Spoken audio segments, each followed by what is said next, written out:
right, brethren. Thank you for joining me. Thank you for joining me. My name is Shaikwa Ben Yisrael, and this is my channel where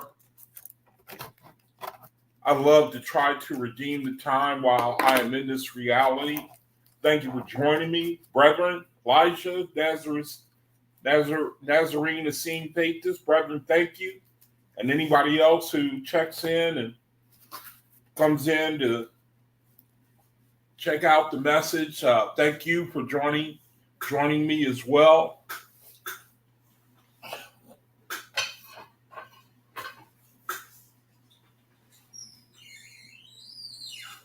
I want to give thanks to the Heavenly Father, to the Creator,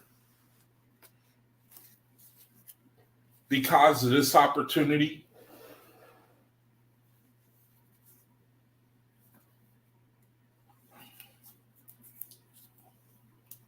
To try to contribute to what I think the master plan is of the Creator.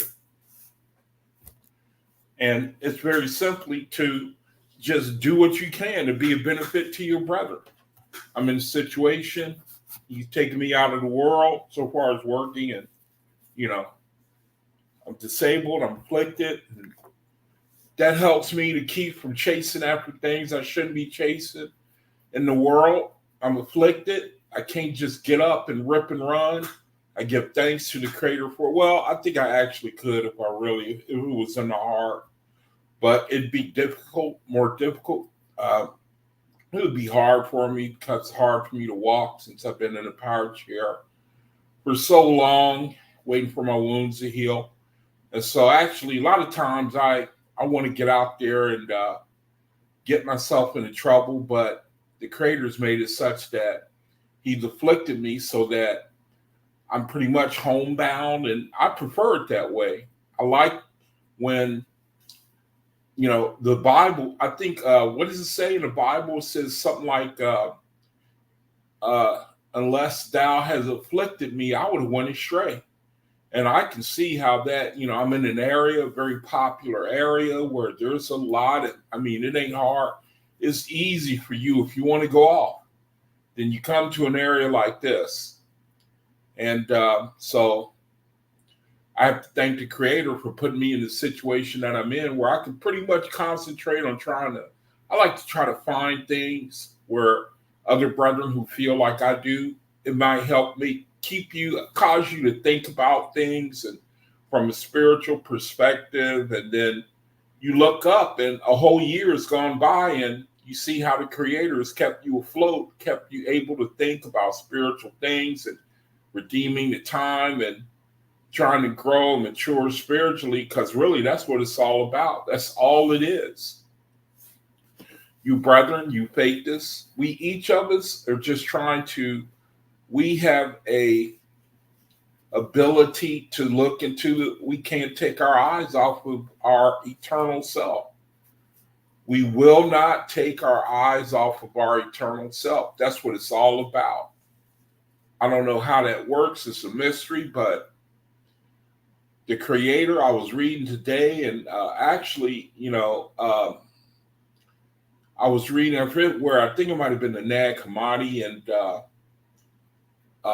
where he basically just says that I don't want to sound harsh, man, but it's not going to be a lot of people who are going to seek after Him spiritually. And He has, from what He leaves us. He gives us free will. The miracle of birth, spiritual birth, it's a real mystery. We all know that all of us one day we have to face the spiritual reality. We all know that. And so there are only a few, I hate to say it, because I don't like to sound elitist, like I'm better than anybody else, and I'm looking down on somebody else, because the Creator, He won't let you do that. He don't want faithists walking around looking down on people and giving thanks that we've been able to receive this word, this light, and other people can't. And Creator, He don't, everyone all men, women, children, they are his children as well. I can't, you ask me, I don't, everybody's not on the same level. Everybody's not, it just is what it is. There's not too much we can do about it other than to, be ready to give an answer. If, brother and sister, they get a desire to know these things. But I found in my reality that Creator, he got to prepare a person to come into this light, this word. I've been sharing recently about how I seem to go outside and I always strike up a conversation with a complete stranger. And my mode of operation now is I won't say anything, man. I don't push the OAHSPE anymore. I won't push it, man. Ever since that conversation I had with my cousin, that was the final straw. Final straw, man. Let my peace return to me, and I'm gonna just keep walking. Even if no one goes with me, I know what's important. What the most important thing in my reality is. I realize I've been given a body of flesh. Creator said he did it so that we could experience corporeal things, fleshly things, carnal things. He gave us a body so that we could experience what reality is like in the body and physicality. Said he gave us the spirit so that we can experience spiritual things. And it's my understanding that spiritual things, we're going to be in the spirit a lot longer than we're going to be in the flesh. Once you're born in the flesh, that's it. You're not going to be born in the flesh again. That's it. This is it for us. I consider it an opportunity from what I read in the OAHSPE, correct me if I'm wrong, other spiritual entities, they're not born, they're earth-born spirits and they're spirit-born spirits, and they don't experience the earth and the reality of earth. And just like we as faithists, there's some of us who are married, we don't experience what life in this reality is like from the marital point of view. The ups and the downs, the blessings, the strength of loving another human being. Parents, that's the benefit that they have. That's the benefit that they have. Beautiful, beautiful benefit, But we're here. My thing on this channel, I love to bring brethren together. I hope they come together. I like when brethren, they come and they talk to one another and we speak our own language. And, we rejoice in the fact that the Creator, he's made us a very, very special people that right now we might not see it. But I keep reading things where he talks about separating brethren.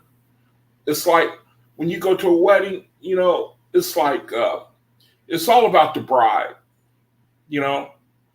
the beauty of the bride, her wedding day, how she must feel, and the beauty of the whole thing. And with the Creator, same way. He's got children, calls them brides, bridegrooms someday. Now, correct me if I'm wrong, but the kingdom is going to be on earth as it is in heaven. We're in the process of that right now, from what I could see. Process, nobody can see it but faithists. But we know, me personally, I can see how things are changing. The Creator, he's allowing man to show him that you can't govern yourself. You cannot live with one another. So I'm going to let it play out. I'm going to keep growing my faithists. And I'm going to let them, I don't know how, but I seem to perceive that we're going to live amongst one another. You read the story of the flood, and he gathered them up. He gathered them brethren up, man, and sent them out in ships, different parts of the world. And so they eventually were separated from one another. But you have to see what the will of the Creator is for us to come together, live in our own communities, be our own, you know what I mean? Hey, Antonio, good to see you, bro. Thanks for coming in. So, Dave, all right, man. Good to see y'all. Good to see y'all, brother. Thank you for joining me. So, more and more every day, Creator, he allow you to be yourself. Be sincere, choose to be sincere. Choose to be truthful, choose to examine yourself, choose to be about discernment. Don't kid yourself. We live in a reality where, I don't have to tell you, you brethren already know. People are about, this is a narcissistic, what's the definition of narcissistic? When you all about yourself, when you only care about, you can only see yourself. Definition of narcissism: a mental health condition characterized by an exaggerated sense of self-importance, an excessive need for attention, and a lack of empathy. Narcissism: need for attention and sense of self-importance. That's America to a T. And I'm pointing out America. I live here, and I can't really say about. Generally, I think it may. I found something interesting. I have a home care nurse who I'm flipped out about. Boy, I'm flipped out about her. I love that woman, man. Not love like, you know what I mean. I don't. I like her. I like her as a person because she got her own mind, man. She got her own mind. That means she got the ability to make a decision as to what's right and what's wrong. She told me, she said, "Oh, no. You can't just tell me. You can't just tell me. You got to show me." A voice she don't know. I flipped out, man, in my heart. Because I don't know about you, brethren, but I'd be dying to talk to somebody who's, I would say from outer space, but that's where we come from. But you know what I mean? Somebody who how do you describe a mature person who's able to make good, they got their own mind. What's the name for them people, man? Now, we was talking, and she's from Russia. She's from Ukraine, actually. And I don't know how we did it. We got on the subject of, matter of fact, I think she, how did it happen? I said something about, I like these type of women. And I said, I like a womanly woman. I don't want a woman who can beat me in wrestling. Now I was just saying it to be funny, but, she asked me and I told her. And I said, something like that, And I said, how are Ukraine women? And thanks, brother, intellectual. Thank you. She's not like a learned, well, she graduated from university, but she's not like an intellectual, at least academic, at least spiritually, all right. But she's an Aquarius, man. She's got her own mind, and the OAHSPE help you to see that. Matter of fact, I read something in the OAHSPE, or what was it? Or actually, it was in the Nag Hammadi. I might have posted it. In the Nag Hammadi, where it says religion makes men robots, but the Father makes men free. See, that's why I'm taking with this girl, this woman. Because it's not too many people like that. Can't make a decision. You don't know who's right and who's wrong. And you can't judge between two opinions. That's the world we really live there, man. And the Creator, He give us our critical thinking back. See, all of you brethren in this room. See, if I was to come in, you know what I mean? And I started, like Christians do. Is that the word, brother? Realist? Is that the word? Realist? A realist? What is the definition of a realist? A person who accepts the situation as it is and is prepared to deal with it. Oh, beautiful. That's beautiful, brother. That's a beautiful definition, brother. Thank you so much. She's a realist. All right? That means she calls it as she sees it according to information. See? Now, what was I saying? I forgot what I was talking about. So I was talking. I somehow got on the subject of, or me and her was talking, and somehow it came out. What type of woman do I like? And I just said something like, "I like a woman. You know, I don't a woman. I don't want somebody who can beat me in wrestling.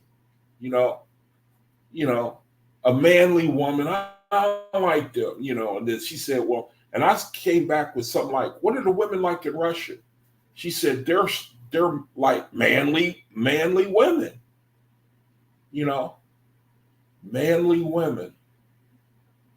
And I forget why I'm even bringing up this whole thing. I had a point, but I forgot about it. I forgot what the point is. I think it has something to do with the lines of, I forget. I had a good point. I lost it. Just like that. Into thin air it went. Creator must said, nope, no, don't talk about that. Talk about how he's given us our sense of critical thinking back. Talk about that. Okay, so I will. So religion, I read in the Nag Hammadi, I think it was, I was contemplating reading the Nag Hammadi, on some occasions on my channel here. I decided not to do it because I know how to decipher it. You brethren do too, but I don't know who don't know how to decipher it. And the Nag Hammadi, I didn't realize till now, it talks a lot about Jesus Christ. It talks about the Son of God. It talks about Jesus as God. It separates Jesus Christ as the Son of God. I said, nope, I'm not going to share it. I'm not sharing it on the channel. More mature brethren, they know how to decipher it. I said, but I don't know who may not be able to decipher the words. And so I said, nope, I'm not going to share it. But I might from time now, I did on the rooms I fellowship with in the description area. I posted some excerpts from the Nag Hammadi, which bless a brother's soul. And one of the things I read, now it talked about, man, boy, I'm under an affliction today. I'm forgetting my points right when I bring them up. I'm forgetting points as I'm forgetting the points I'm wanting to make. That's an amazing thing, man. Now, I was supposed to be going down the road of critical thinking. And I think I had something to do with the home care lady. She showed me a lack of critical thinking. And I think that's what I wanted to share with you, brethren, but I forgot the specifics. I think that we were talking about the type of mentality of I asked her the difference between Ukrainian and Russian. She said that they were more manly, so to speak. And she told me to look at a documentary because we got on talking about President Putin and the situation over there. Hey, Omian. All right, brother. Glad to see you. Let me see. Omian says, he said, the energy is bad today. Not only you having issues with memory today. Oh, really? You too? Ain't it a trip, man? How that works? I remember, and you know what? I gotta say this now that you say that, Omian. I loved, the highlight of my day is the nighttime. Because I love to, that's when I do all my sharing that I do. And do you know that almost every single night, do you know, maybe this happened to you, brethren, too. Let me share it. I'll start reading and it's like I get real powerful urges. Sometimes I fall out.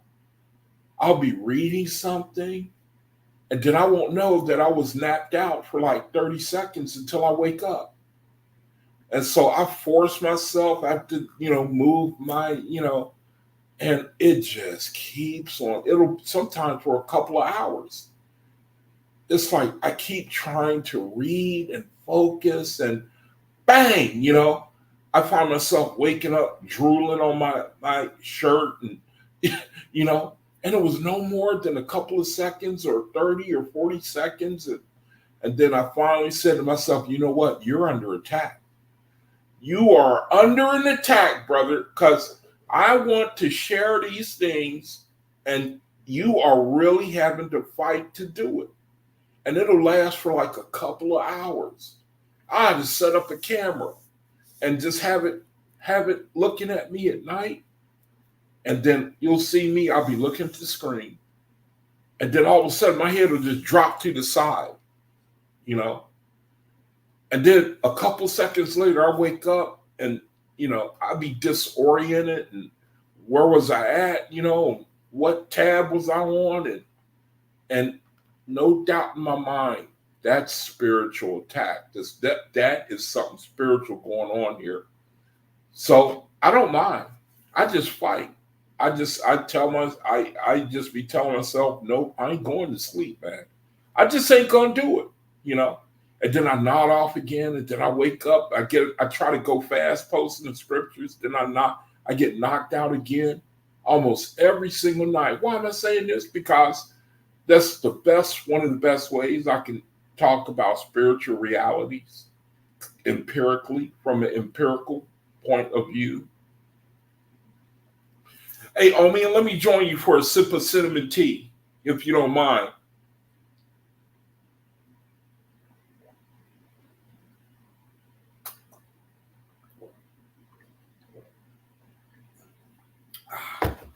Man, that stuff is so good, boy. But that's really my closest encounter with spiritual realities, you know. And I know that you, brother, you have the same type of story. You want to go about doing something spiritual. There's always something that's got to get in the way, man, you know. There's always something, you know. Maybe an attitude comes up, it throws you off, and you got to start, you know, you just can't, you know, I mean,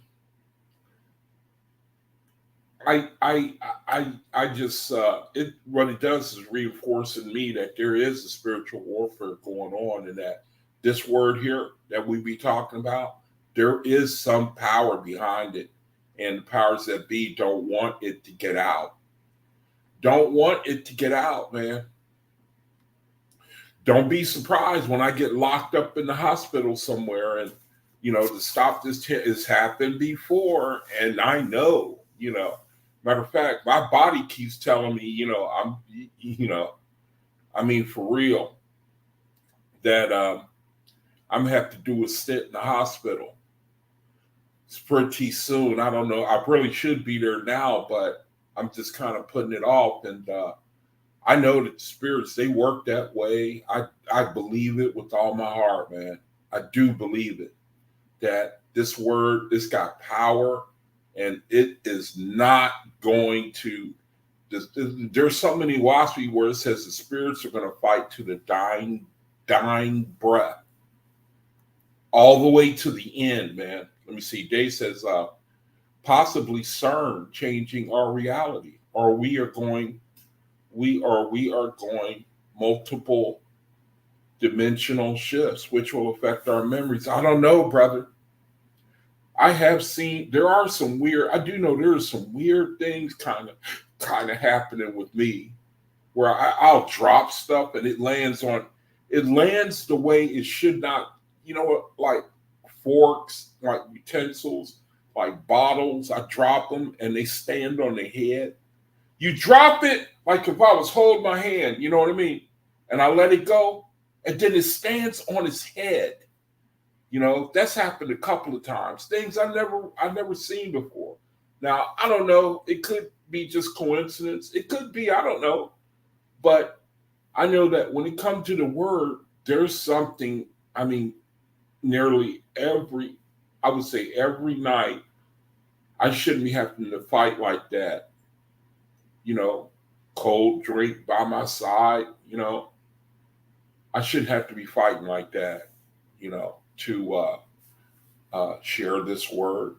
It's just the most amazing thing. But anyway, you know, now, oh shoot, I forgot. There was something more, other things that what was I getting on before? There's something that I wanted to talk about before. I think I was appreciating the home care workers' ability to critically think, because I think the most powerful weapon that the false gods that they have is to take away people's reasoning abilities. And it's the most amazing thing. And I was talking to this lady, and she said she had this point of view about how, basically, we got on the subject talking about, the evils of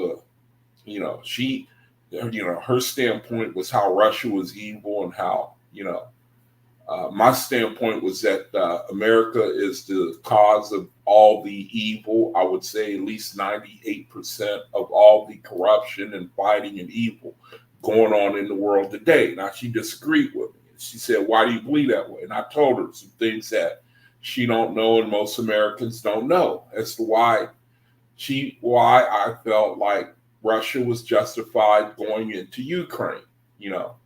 So I told her, and she did consider what I said, because I was telling her things she didn't know, like the biolabs in Ukraine that was developed to develop pathogens specific to Slavic people who are Russians, and the color revolution of 2015, 2016, how it was created, it was instigated to remove Western influence from Ukraine and other things, I told her. And to her credit, she listened. And then she said, "Well, I want you to look at a documentary." And so I looked at the documentary, and I really learned some things about this place where we live called America. I really learned, and I'm not surprised, because the power of evil is real. I looked at that documentary. I seen so many things that was corrupt. I just said to myself, spiritually, I interpreted it spiritually, that man has lost his mind. He can't, where is the light of the Creator? I was looking at that documentary, and it was 1,000% slanted. It was propaganda. It was brainwashing. And it's had its effect on people. That's why I think faith is so incredible. I'm sorry for saying that, man. I am, because I'm sensitive to like us thinking that we're better than anybody else. I don't want to sound like that, but it's real.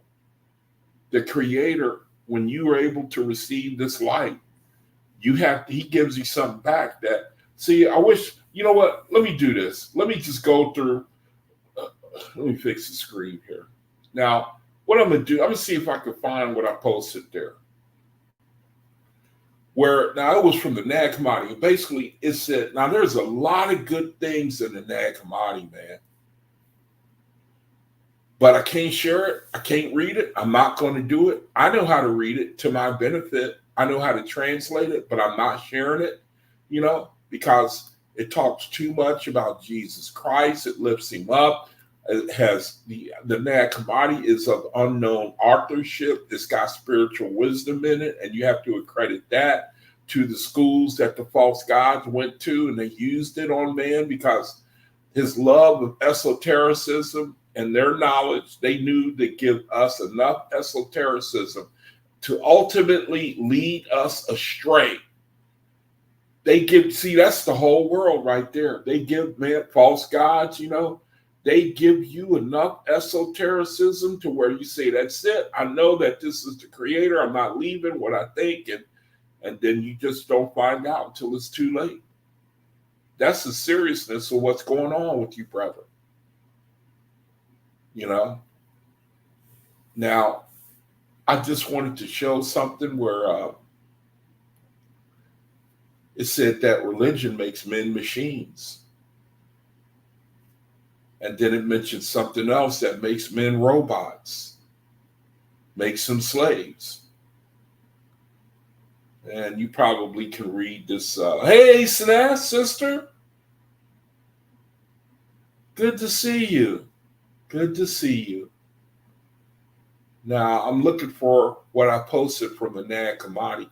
I wish I could read the Nag Hammadi, man. I think I can read like Exegesis of the Soul. And there are other books, but it points too much to Jesus Christ, telling you that it was overran, that the creator, he didn't give the knowledge of the OAHSPE, even though the Nag Hammadi, well, it was founded in 1945, but the authorship is unknown. And you have to think that the false gods, they, through their emissaries, gave them enough, like I was saying, enough esotericism to put it in a book, give it to man, and grab them,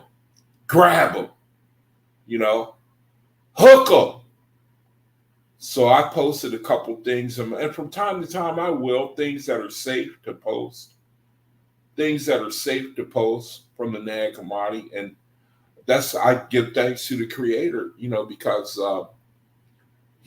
now that he's exposed me to the freedom, which is in the OAHSPE, the freedom to think for myself, to subscribe to what true reality is, to subscribe to what the truth is. Now I can read books. I can read the Keys of Enoch, the Book of Knowledge. I can read, even Manly Hall and the Secret of the Ages, and I can read anything because now I can translate it. I know how to translate it. Now, other brethren might have a problem with that. But see, when you read the Nag Hammadi, it said that the creator's wisdom is not contained, all of it is not contained in just one book. And so I did a word study on one book in the OAHSPE, and it says basically the same thing. Although it does refer to books, like for this or for that. But the consensus is that the creator, you can't codify the creator's wisdom in one book. You're insane to think that, Let me see if I can find it. I probably won't be able to. And basically all it was saying, let me see. Basically all it was saying that I wanted to read was how we're in a reality where the battle really is to subdue your mind. It is and you brethren already know this. You know what I mean? That video the other day blew my mind. Brother Hosea came in. Y'all was talking in the chat amongst yourselves, talking about the Zodiac, talking about Freemasonry. And I do know a little about these things, but y'all was taking it to another level. And it really had me thinking, man, you brethren are Ethereans, man. You coming to help me. I was really thinking that way, and I still do really believe it. I guess I would probably say you brethren don't know who you are, but I know. See, I know it sounds kooky, but I'm telling you the truth, man. I just thought it was out of sight what was going on. I just thought it was out of sight, man. There was so much knowledge, and I couldn't hang. Man. Went back, looked at it again, and I just have to hope that, and even if you brethren don't agree with one another, that you just keep bringing it out. And we can decide for ourselves. A brother or sister who's listening in, no harm, no foul, as long as the master plan of the creator, everybody knows what it is. The brother Hosea, he came in and he laid it out, real simple. And doing right by your brother. That's the only instructions we are under. Everything else, dessert. All your esoteric knowledge, your whatever vibration you're on, it's all dessert. You just hold that to the end. And now I've been thinking one thing too that I'm gonna put out there and see if it grab hold or y'all want to say anything about it. I think that faith is land in the second resurrection. Now, you correct me if I'm wrong. I think we land in the second resurrection. Now, I could be wrong, I think we land in the second resurrection. Hermeticism is a philosophical spiritual tradition based on the teachings of the ancient Greek figure Hermes Trismegistus. And core principles include. Now, I was checking this out. Hermeticism. And it looked good to me. So it got me wondering whether Hermes Trismegistus, where he got his wisdom from. Unity, correspondence, Basic Gnosticism is where it sounds like it's coming from. Sounded interesting to me. Hermeticism. I'm interested in learning about theurgy. Theurgy, spiritual practices aimed at uniting with the divine. Theurgy. See? All these are parts of Hermeticism. Tenets of Hermeticism. What I got on the screen right now. See? I think there's some benefit to learning these isms. I think that they give it to us so that it'll strengthen our character, our knowledge. Let me see. ASNAT says that book is in the Nag Hammadi too. What book? What book is in the Nag Hammadi? Hermeticism? What book is in the Nag Hammadi? Anyway, here's some of the tenets. Theurgy, is that what you're talking about, Isa? See? Key concepts of Hermeticism. This is a word that Mahalia uses all the time. Interconnectedness of all things. See? This is spirituality here. Spirituality. 7 stages of alchemy. Oh, Hermes Trismegistus. Yeah, you're right. I do remember seeing something about him in the Nag Hammadi. I do think I recall something him being in there. The only problem again that I had with the Nag Hammadi, I didn't realize it till last night, is it exclusivizes Jesus Christ. And it was kind of it was intriguing to me, but they didn't have the OAHSPE at that time. It was written probably what? 1st, 2nd century, 3rd, 4th, the Nag Hammadi. But it has some esotericism in it.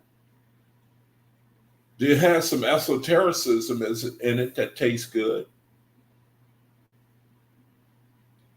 Key quotes and interpretations of Hermeticism, as above, so below. The wind had carried it in its belly. The Father is the Sun, its mother the moon. Polarity and duality. Separate from earth, the fire, the subtle from the gross. Separation and refinement, influence and legacy. Let me keep going so I can try to find that verse I'm looking for. Here's something that says eternal life and truth. It says receiving this light, knowledge of truth is essential. Look at this. This is kind of controversial here. That's why I posted it. It might not be right. It might not be. I'm on the fence about it. I personally, let me read it. It says eternal life and truth. It says receiving this light, knowledge or truth, is essential while in the realm of the living. Look at that. See that? Where we are right now. Or, matter of fact, I did post it, but I don't agree with it because I believe in the redemption of anybody. Anybody can be redeemed, whether here in this reality or when they cross over. It's up to them. But I found it interesting that they say this. Shows you they didn't have the knowledge of the OAHSPE either. It says eternal life and truth. It says receiving this light, which is knowledge of the truth, is essential while in the realm of the living. Isn't that something? It says as failing to do so results in an inability to access it afterward. This was in the Nag Hammadi. See, personally, I believe that's wrong. But I shared it to make people think too. I don't think I posted this in the other 2 rooms. I still in my room. I will still share some AI stuff, but not in Brother Omian's rooms because a couple of brethren came against me. So I don't. Sometimes I'll still refer to AI, but only in my room, not in his rooms. It says the text highlights a belief in the transformative experience that elevates one's existence to a state of fullness and truth. Now, I think I was asking the AI, what is eternal life and truth or something like that, and it gave me this answer. Here's something else. It says, now here's something from the Nag Hammadi. Or no, yep, it is. The Gospel of Philip, see? So let me give you a little flavor of the Nag Hammadi. And I cut off part of the verse here, but it says, "Will be perfect when all truth." So I was catching something in the middle there. Let me see. Dave says, "I think Brother Malachi Maccabee has studied the Nag Hammadi, if I remember correctly." Yeah, that's how me and him hooked up. Because I was one of the first ones to bring it out. That got me in trouble with the Hebrew Israelites. Because, matter of fact, that's what helped me get out of the Hebrew Israelites. That's one of the things. Is I started reading the Nag Hammadi. I started bringing it out. And brethren said, no. I remember one brother in specific. He said, no, brother, we don't deal. He said, we don't deal with no other books. He said, yeah. He said, oh, no, brother, we don't know. We don't listen. We don't read anything else. We just stay with the Bible, brother. No, you going off, brother. No, brother. See, it was the Creator. He had left me a little bit of my critical thinking. He left me a little bit of it, man. And it saved my life. Saved my life. I didn't get turned into a robot. Praise the Creator. It says here, truth. He says something. It says all will be perfect when all truth is revealed, or truth is like ignorance. Check that out. See, think about that a second. Truth is like ignorance. See, and then read, and then it says, while it is hidden, it rests. Isn't that beautiful? Isn't that the truth? While it is hidden, it rests in itself. But when it is revealed and is recognized, it is praised in as much as it is stronger than ignorance and error. You like that? I like that. It says it gives freedom. The word said, if you know the truth shall make you free. See, it does a lot of pointing to the Bible, and the Bible, it has wisdom in it, but it points a little bit too much to Jesus Christ. It could confuse somebody. A brother who don't have understanding won't be able to read, who doesn't have spiritual understanding, at least a lot of it, at least, a good amount of it. Nag Hammadi will throw him off. He won't be able to translate it. A mature brother or sister can translate it to their benefit. There's a lot of esotericism in the Nag Hammadi, but it causes you have to do too much translating, in my mind, to really subscribe to it, to really dig into it. It does have a different approach about spiritual things. It talks about the fall of Sophia. It talks about rebellion in heaven and Yaldabaoth, and how he, got together demons and they put together a human body. It didn't have life, So it's a different angle. But if you can if you can interpret, if you can translate it, you know what I mean? It can bless you. Like the Creator said, there's, even in the Bible, it says that if all the things that were said and done by Jesus Christ, now you can really substitute Jesus Christ with the Creator, that the whole world wouldn't be able to hold all the things that the Creator has said and done.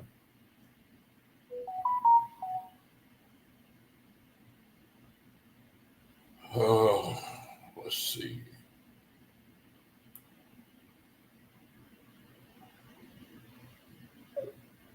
Okay, so there are other books, and I think that's what's coming out a lot now. People referring to different books, different authorities about spiritual things, and they are sharing and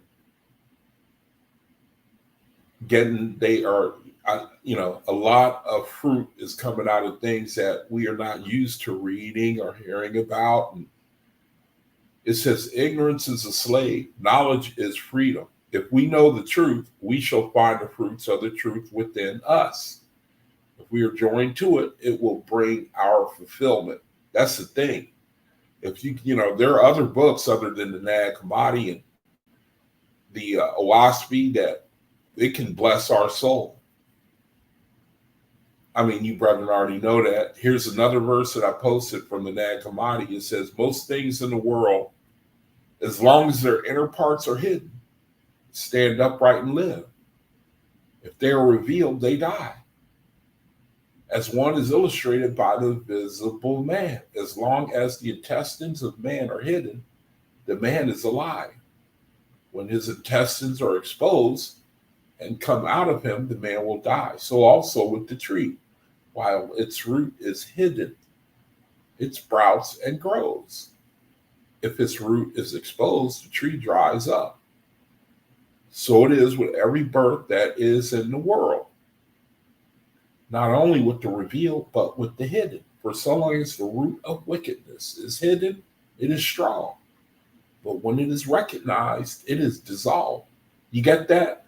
You know what that's saying? The power of the darkness is it's like righteousness comes out of it and wickedness comes out of it. In this sense right here, where it says that when the root is recognized, it is dissolved. That's a good spiritual principle, because when you know what is right, then you know what I mean? You can work your mind to uproot the thing that's in your heart. You know what I mean? It should make sense. When wickedness is exposed, now that you see it, you can avoid it. See, the simple logic of the Nag Hammadi. It says, when it is revealed, it perishes. Let me close the curtain. I can't see the screen.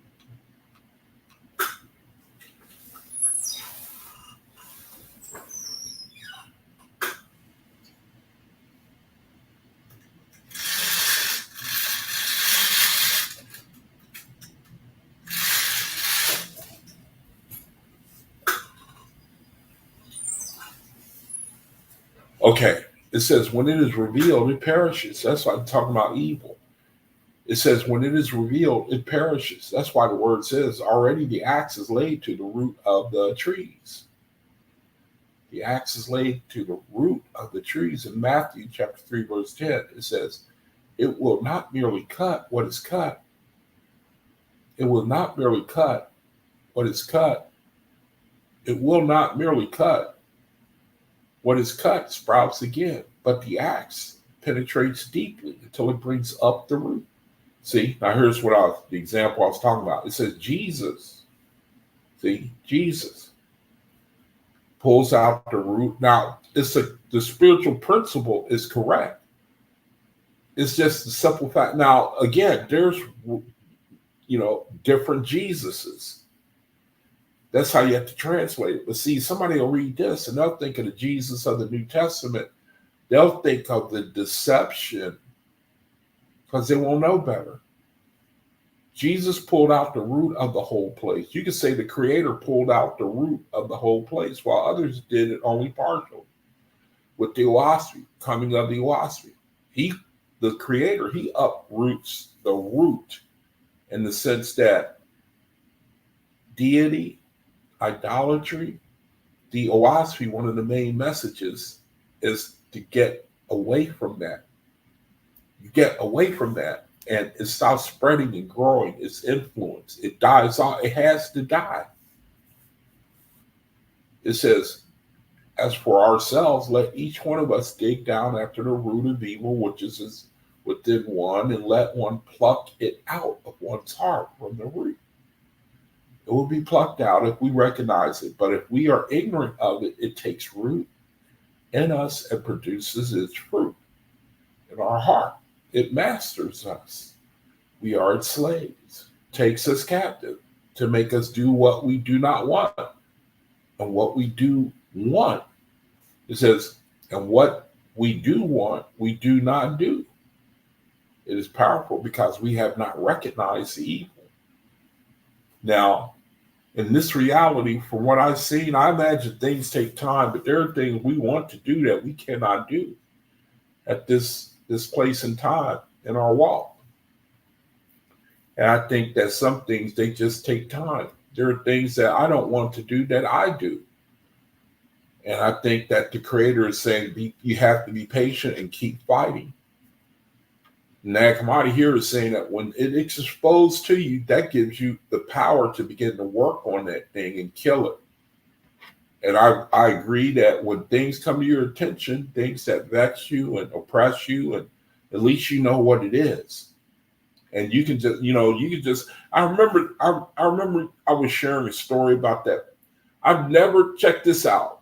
I've never seen a man defeat a punching, you remember those punching dummies that had sand in the bottom?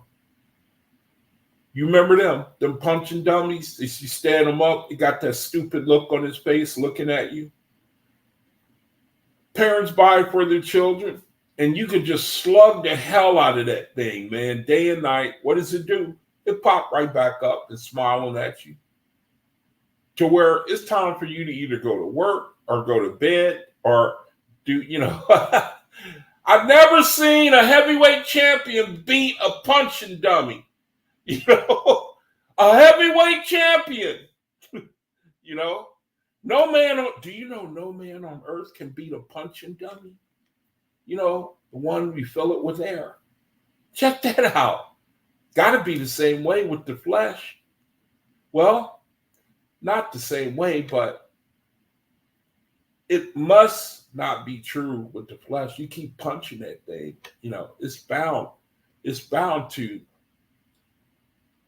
you're bound to let the air out of it, kind of a stupid analogy, but I'm just trying to make the point that at least when you know that there's the enemy, you can locate him, then you can plot against him spiritually and defeat him, outlasting. Creator, he gives us principles. How really they don't have no power. If marriage is open to the public, it has become prostitution. And the bride plays the harlot, not only when she is impregnated by another man, but even if she slips out of her bedroom and is seen. Now check this out. She says, Nazarene. Yeah. And Elijah, he had one too. You never could knock him out, man. You know that? Boy, I used to land some serious haymakers on them things, Never could knock him out. Never. It says, if a marriage is open to the public, it has become prostitution. And the bride plays the harlot, not only when she is impregnated by another man, but even if she slips out of her bedroom and is seen. Wow, that's equated to adultery. Even if she slips out of her bedroom and is seen. It says, let her show herself only to her father and her mother and to the friend of the bridegroom. Now, y'all say it, the friend of the bridegroom show my wife, let my best man see my wife in her nakedness. Actually, it's not what it's saying, but check it out. Let me keep going. It says, and the sons of the bridegroom. So the bride can show herself to the father, to the mother, to the friend of the bridegroom, and to the sons of the bridegroom. These are permitted to enter every day into the bridal chamber. See? What are y'all thinking now? What it's saying here? See? Think spiritual. It says, but let the others yearn just to listen to her voice and enjoy her ointment, and let them feed from the crumbs that fall from the table like the dogs. Bridegrooms and brides belong to the bridal chamber. No one shall be able to see the bridegroom with the bride unless they become such a one. Isn't that beautiful? Isn't that beautiful? Saying that only like-minded brethren. It's really talking about community. We're not going to be able to see the Creator unless we become one with the Creator. What is that? Being able to subscribe to his word at the very least. See, you brethren in here, this is a meaning of the bride and the bridegrooms. Others are prevented because their mind won't let them. Their mind will not let them enter the bridal chamber, the meeting of the brethren, like-minded. Now, correct me if I'm wrong, but that's what I got out of this. See? Now, it's an exclusive sounding verse, but it's only by the decision of brethren who do not want to enter the bridal chain. It's only because it's their decision not to. See? Just a really, really simple spiritual principle. Here's another one. This from the Nag Hammadi. It says, there was a householder who had every conceivable thing, be it son or slave or cattle or dog or pig or corn, barley or chaff or grass, or meat and corn, and acorn. Now, he was a sensible fellow, and he knew what food each one was. He served the children bread. He served the slaves, and I guess that would be like corn and meal. And he threw the barley, chaff, and grass to the cattle. He threw bones to the dogs and to the pigs, and he threw acorns and slop. It says, now compare the disciple of God. If he's a sensible fellow, he understands what discipleship is about. The bodily forms will not deceive him, but he will look at the condition of the soul of each one and speak with him. There are many animals in the world which are in human form. When he identifies them, to the swine, he will throw acorns. To the cattle, he will throw barley and chaff and grass. To the dogs, he will throw bones. To the slaves, will he give only the elementary lessons. To the children, he will give the complete instruction. Isn't that beautiful? And basically, all it's saying is that you should be able to discern what level of soul you are talking to, and you can frame your answers accordingly. See? That's all it's saying. I think it's a beautiful thing because I see that it's true. You know, at least I experience it when you're talking to people. There's some who are curious. There's some who they're hard-headed. I mean, it's just saying that we should be able to size up people and then discern what level of spirit and deal with them accordingly. It's like the Creator, he almost forced you to do that without you having to read something like this. All this whole verse here is talking about is using discernment when you're dealing with people, when you're talking to them. You know, there's some who know more than you, and you have to sit at their feet. You got to be humble enough to do it. There's some you know more than. You have to be able to give them what they need according to the level that they're on. And compassion and sincerity and truth. That's all it's really saying. Personally, I think it's beautiful. And let me put the link in the room because don't forget, man, any of you brethren can stop me.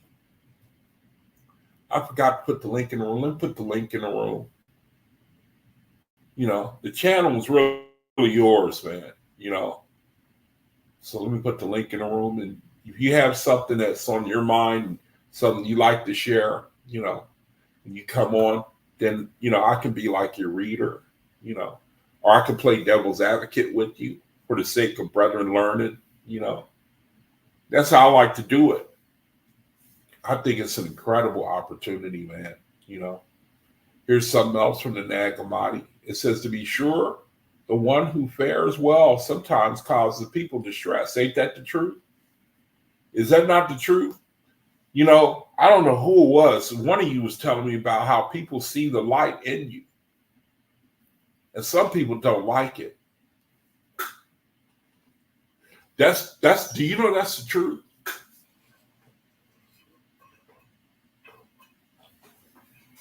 They call you do-gooder. You a do-gooder. You think you better than everybody else. That's why it says here, it says to be sure the one who fares well. Sometimes he causes people distress. See, that's the type of world that we live in. You know what I mean? People can't stand it when you better than them. You think you better than me. You just think you so good. Ain't that something? That's a real spirit in the world. Oh, you just think you so perfect.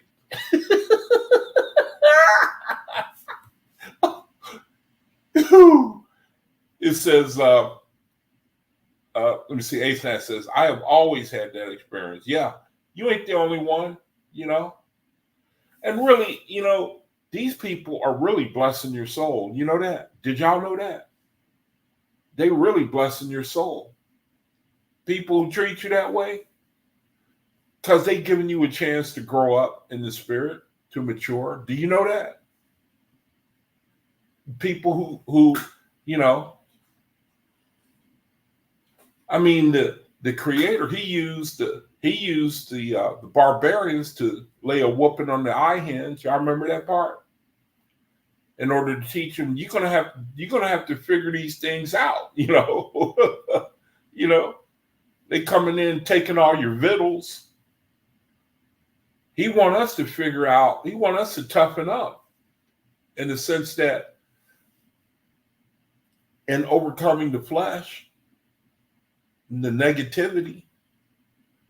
At some point, I think the Creator, at some point, man, people just can't keep that up, man, coming against righteousness like that. And I think that's why he make us nonviolent. He make us non-resistant. And can't none of us keep up with that, You know what I mean? Somebody were to punch you in the face, you're going to try to twist their neck off. Now, let me say this. I shouldn't say that. I think better of you, brethren, than myself. I just think, but I believe the principle of the Creator. I think that his way is, man, it just is the best. It is the most, I think that he's showing us even when we look in this reality, force can't make it. Force, greed, hate, acquisition, that type of thing. You can't make it that way. You might get away with it for a little while, but ultimately, man, you can't. You can't win. To be sure, the one who it's time for the reading of the word. Wow. To be sure, the one who fares well sometimes causes people distress. Not that he intends to do so, rather it is their own wickedness which is responsible for their distress. He who possesses the qualities of the perfect man bestows joy upon the good. Some, however, are terribly distressed by this. How he who is a slave against his will be able to become free.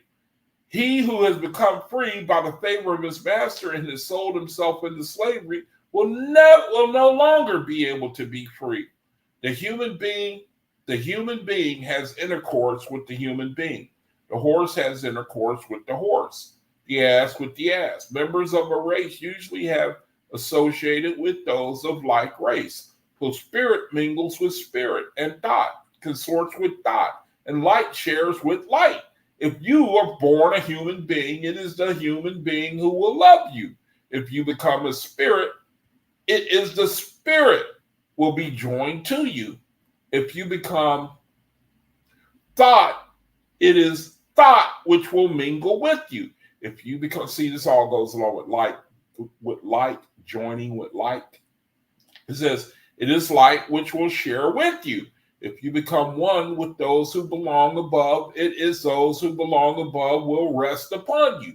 If you become a horse or ass or a bull or a dog or sheep or another of the animals which are outside or below, then neither human being nor spirit nor thought nor light will be able to love you. Neither those who belong above nor those who belong within will be able to rest in you, and you have no part with them. So this is the nag commodity. There's some fruit in there. Nag commodity, there's some fruit there for your spiritual growth. To bless you, give you something to eat, you are what you eat, right?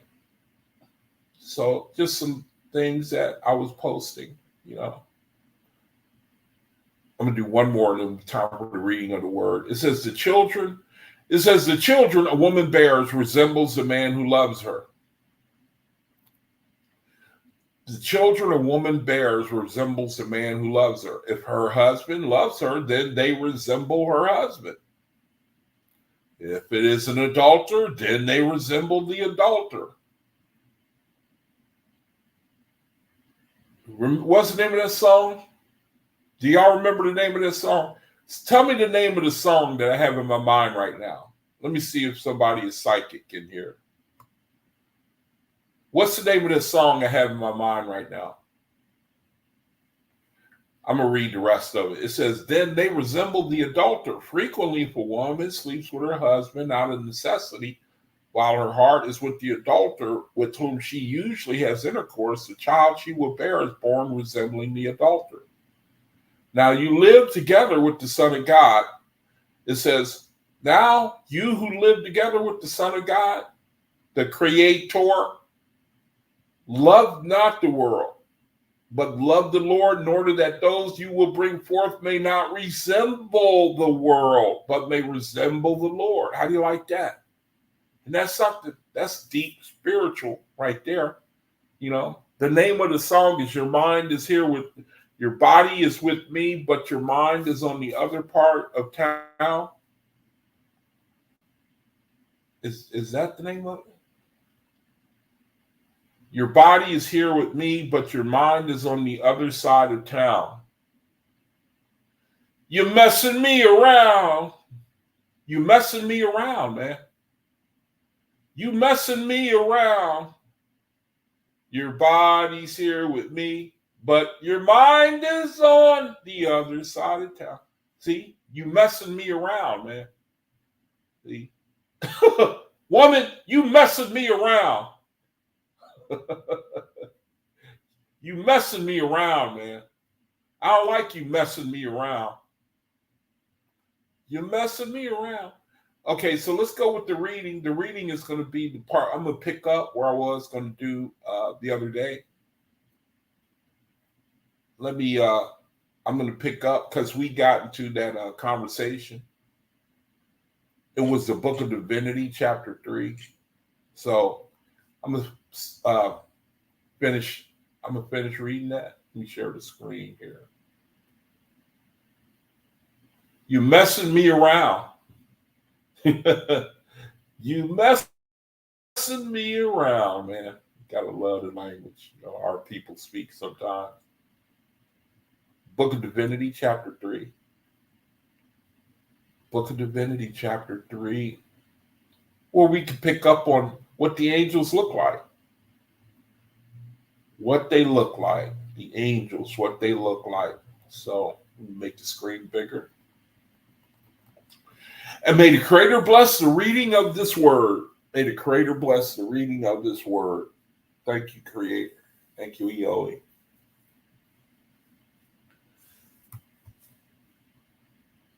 Let's make the screen a little less.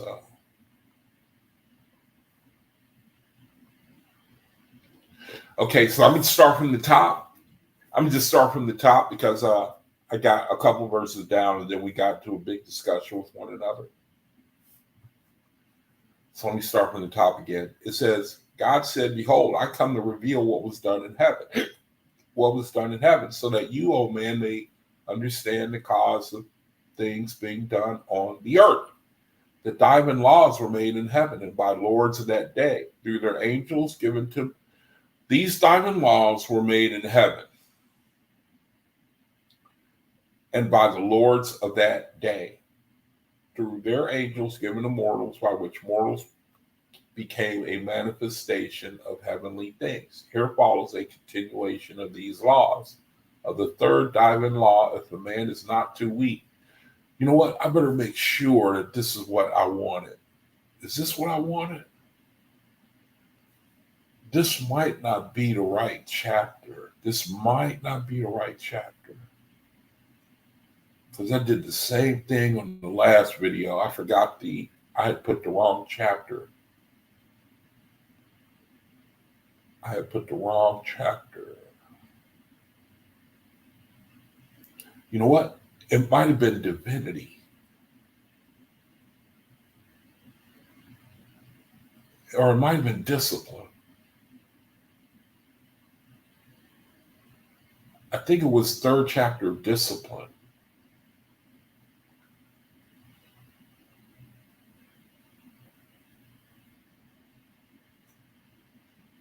Yeah, I don't think this is the right chapter. These are the diving.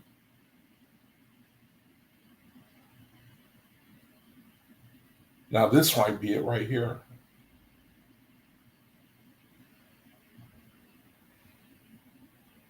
I wish I would stop forgetting.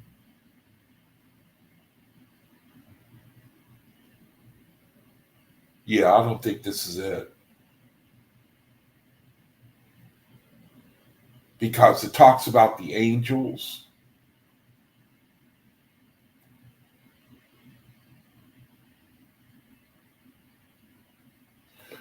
Yeah, I think this. I don't think this is the right chapter. What I got here, I got to find it. Brother, you got to bear with me for a second.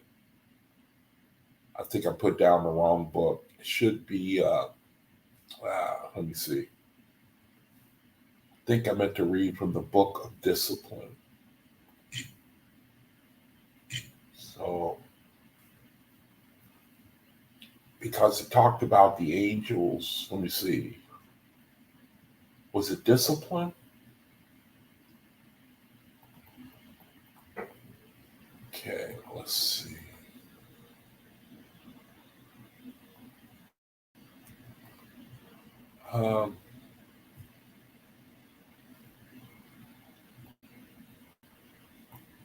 Let's see. Move the screen a little bit.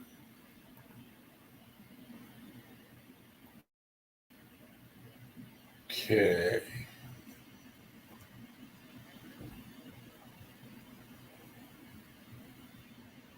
So let me just look at this real quick. Okay, I think this may be it. I think that this is what I meant to put in the description.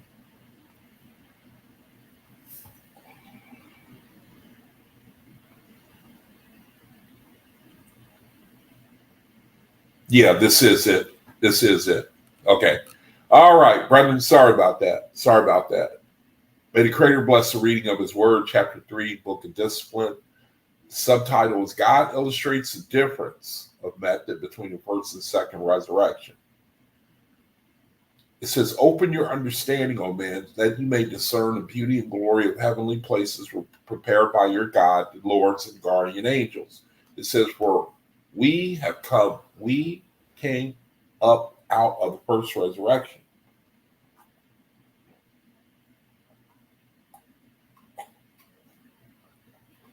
Which may be likened to a great medley and a noise and confusion of a mighty multitude. So did we covenant with Jehovah to make ourselves orderly and a unit in growth, manifestation, expression, and future development, so that the place of the second resurrection would do nothing in common with the first. It says, for Jehovah created mortals and angels to attract each other, like to like. And since the aspiration and desire of most mortals pertain to themselves as individuals, see, that's just what we read in the when I was sharing from what I posted in the room. This is from the Nag Hammadi. This is saying the same thing about the selfishness of how like attracts like. It says, for Jehovah created mortals and angels to attract each other, like to like. And since the aspiration and desire of most mortals pertain to themselves as individuals, so the two bound themselves in the same pursuits and earthly hopes. For whoever on earth loved riches or fame or great learning or even evil such as dissipation, drunkenness, gluttony, sexual indulgence, theft, gambling, or arson, doing any or all of these things for self's sake or for evil, attracted angel companions of like order, who by inspiration or otherwise led them on to achieve heart's desire.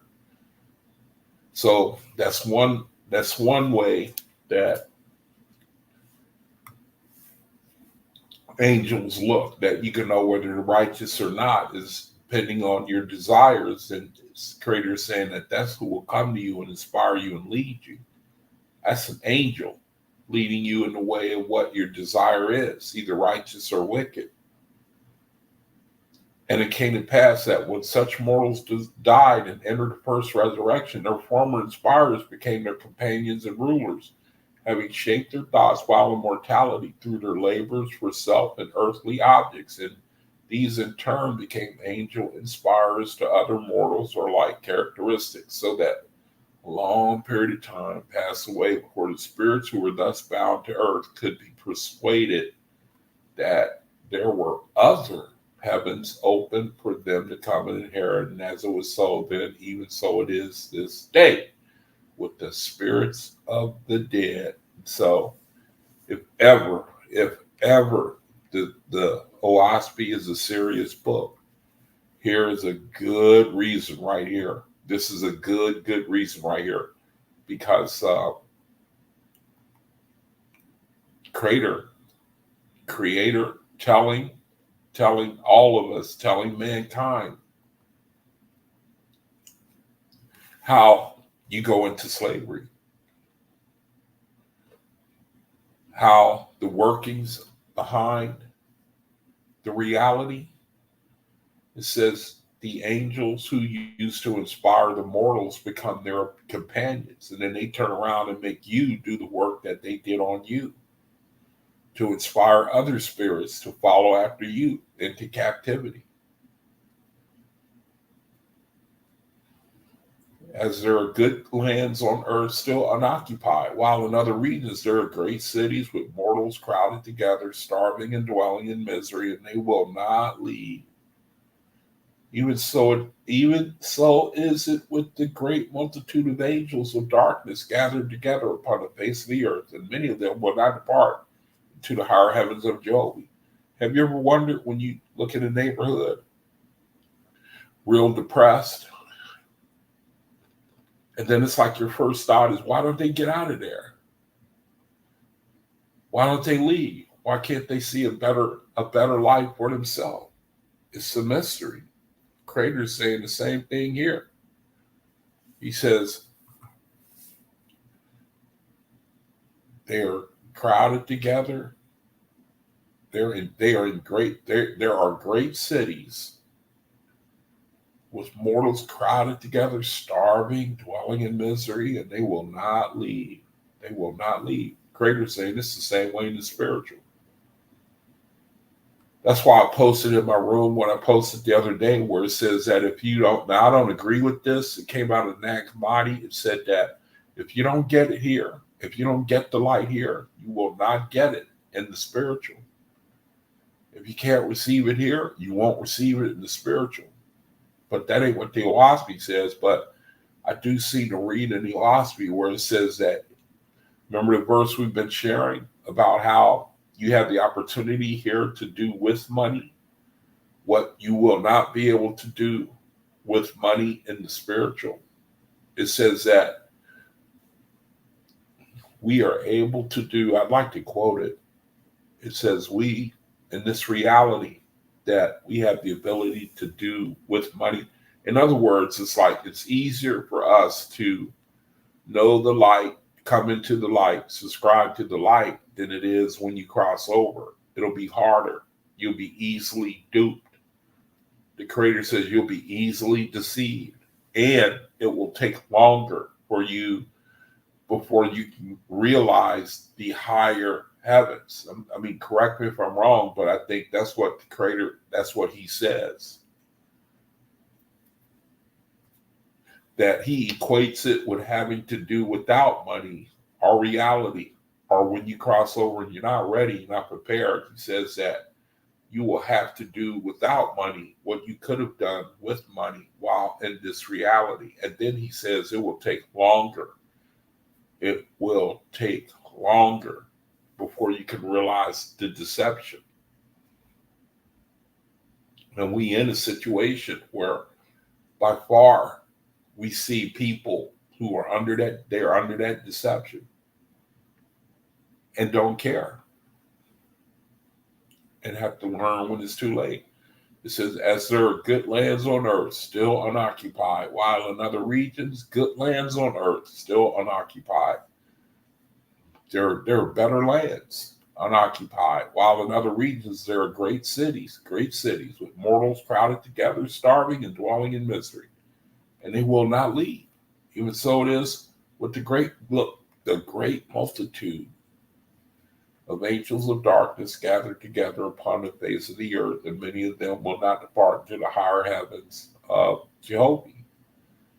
As cold metal in contact with hot metal changes temperature, so by angel contact with the spirit of man, knowledge passes from one to the other.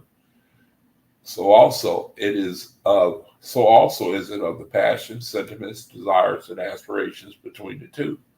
To me, that helped explain, like, we got a lot of esotericism in the world going on. People talking about mysteries and spiritualities, and the Creator is saying that a lot of that is angel influence. Angel influence. I mean, again, I know you, brethren, you know these things. It's like still an amazing thing. It's like an amazing thing to me. Basically, how knowledge is passed. Angel inspiration can pass inspiration to mortals. How they can pass it between the two. It says, also as where the sea breaks upon the land and the two are always in contact, so it is with the spirit world, ever in contact with the mortal world. The ancients named this place of contact the intermediate world or place of purgation, cleansing from which none can rise till made organically pure. So the Catholic Church, they were on to something with purgatory, if I understand it correctly, the concept of it. It says, now therefore your God shows you certain side characteristics of the difference between the angels of the first and second resurrection. See how the angels look, how we can know under what influence or what vibration they're under. He says, of the first coming as individuals, whether professing names, signs, or histories, and especially the ancients whose words are uttered from the standpoint of the earth looking up. So it's like they come to you and say, you were one of the prophets of the past. They speak from the knowledge that they speak from earthly knowledge to you because they don't know spiritual knowledge, or they don't want to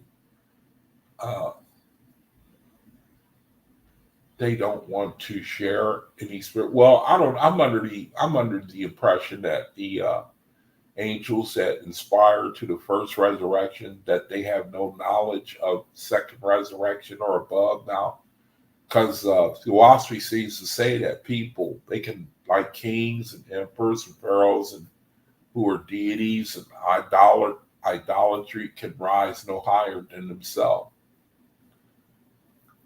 I mean, I tend to think that will change in the spiritual as kings, these emperors, these leaders, and they have to turn around and then redeem those that they stole from the Creator. Meaning they have to have eventually knowledge of higher spiritual realities before they can ascend. So it says, of the first coming as individuals, whether professing names, talking about those of the first resurrection. It says, of the first resurrection coming as individuals are the angels, I'll say, talking about the angels of the first resurrection. They come as individuals, whether professing names, signs, or histories, and especially the ancients whose words are uttered from the standpoint of earth looking upward. But of the second as light only, whose words emanate from my holy places in heaven coming down to you.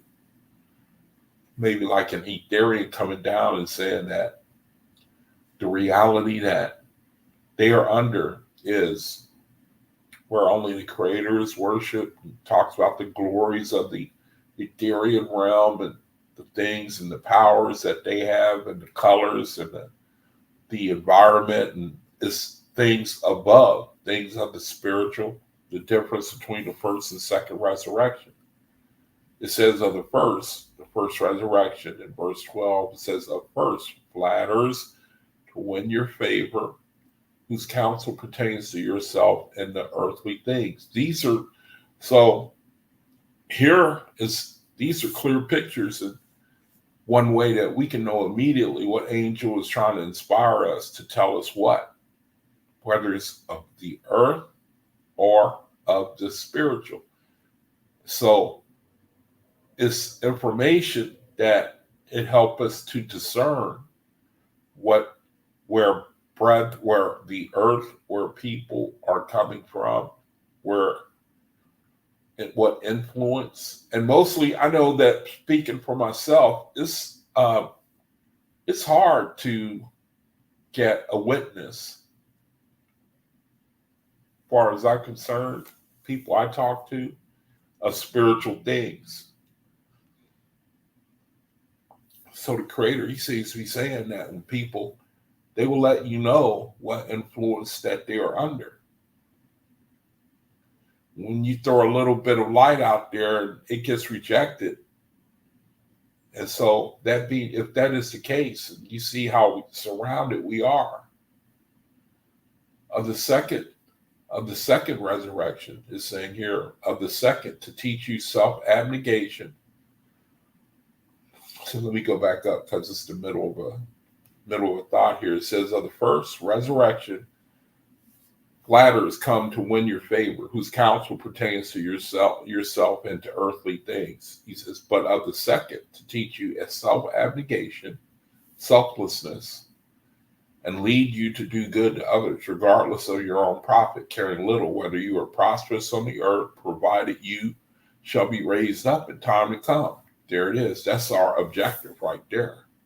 Ultimately, to be raised up. And so, the righteous angels are going to inspire us to things that they benefit our ascension.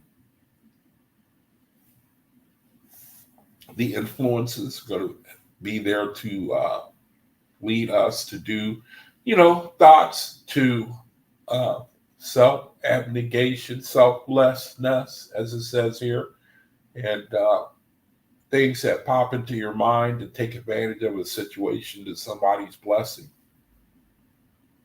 Verse 14, for the revelations of the second resurrection come from the light of my holy counsel, who have abandoned their earthly habits and desires, knowing that the way of rising up everlastingly is by constantly putting away the conditions below.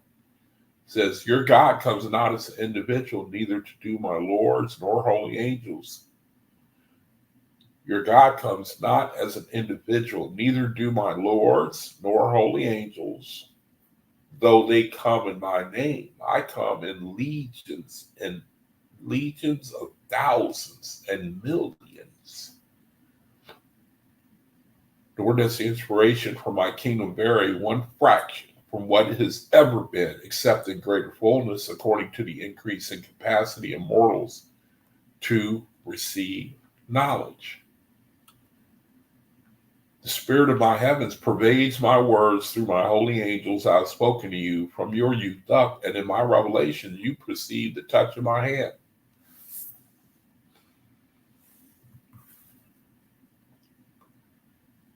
He says, I cry out order, purity, discipline, justice, and good works of retribution.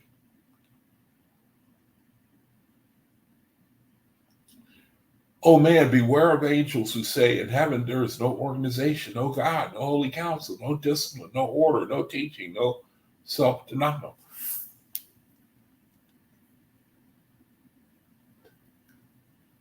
These, if you think about this, I don't think they outright say these things. They influence people. The Creator says, beware of angels who say. They come to people and they say that, basically, man, don't worry, don't trip. It ain't nothing there. It's just one continuous party. You ain't got nobody looking over your shoulder. Do what you want. Don't have to go to school. You just, anything that comes to your mind, you go ahead and do it. They say there is no Jehovah. Don't worry, man. No God, no God, no God of his, no government, or there is no Jehovah, nor God of his, nor any government in heaven, or who say there is no bondage after death, no place or condition of suffering. Nothing at all, man. It's all good all the time. Who say when you die, you're spiritual, enter paradise and dwell in perpetual ease and glory. Or who say heaven is endless summerland with silvery rivers and golden boats for all. Man, this is really tearing Christianity up. Who say eat, drink, and enjoy yourself for the gratification of your earthly passions. For when you are dead, your path shall be straight to glory. Or angels who say, heap up riches, for there is no punishment after death. Or for angels who say, do not turn your thoughts into your own soul, discovering your ungodliness, for when you are dead, your spirit will revel in bliss. Or angels who say, the angel world is a place of progression without self-abnegation and good works. Or angels who say, behold me, I am from the highest, most exalted sphere, from a far-off star. Or angels who say, I visit the planets, or who say resurrection comes by reincarnation. First a stone, then lead, then silver, then gold, then a tree, then a worm, then an animal, then man, evolution. Or that a spirit re-enters the womb and is born again in mortality. Or an angel who says, you are blessed, for a host of ancient spirits attend you. You have a great mission. Or an angel who says, for all of these, there are utterances of the angels. It says, for all of these are utterances of the angels of the first resurrection. And though they may inspire great oratory and learned discussions, yet they are flatterers and will surely lead you into grief. So there you have it. There you have it right there. They appeal to the flesh, basically. They appeal to the flesh. That's what these fallen angels look like. And people are very, very vain. And angels enter by way of flattery. They enter and inspire, telling people, man, don't worry, Jehovah ain't no such thing. Don't worry about it. We up there, we having a hell of a time doing what we want to do. Ain't no law enforcement. There ain't nobody look over your shoulder, no teaching, no punishment. But that is the identity of the influences that at one point or another deal with this person or that person. So the Creator, he makes it easy. Evil influences, your own mind, the vibration, do this, do that. So then we can know what the angels look like of the first resurrection, second resurrection. That's why I was saying earlier, I think that faithists, they land in the second resurrection. They land in the second resurrection. It sounds like to me, the first resurrection is for unlearned, ignorant, atheists, idolaters, deity worshipers, free spirits, wandering spirits.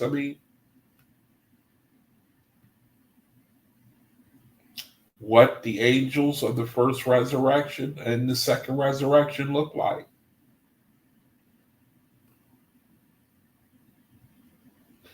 All right, so that will conclude the reading of this word, brethren. I'm going to put the link in the chat again, and it's already there, I can see it. So I'm going to have a couple minutes and just open it up, and if anyone wants to come and share or whatever, it's up to you. That will conclude the reading of this word. So let me see. So to summarize, the Creator, making it real easy. I'm sure I know that I'm not with you, brethren. I'm not sharing anything you don't already know. It's just good to go over again and be reminded. And then I think that's the Creator's way of getting it down into us so that we don't forget that these things, they become constitutional. I read in the OAHSPE where it says that the Creator, the Ethereal realm, these are people who have been able to make, like with the brother that came in the other day, Hosea, he was talking about the Masons. And at one point he said that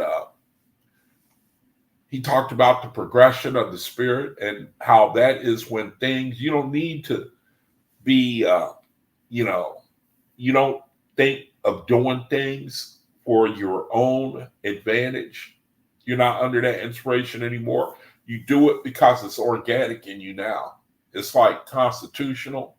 It's in your bones to always be about the righteousness, about the self-abnegation.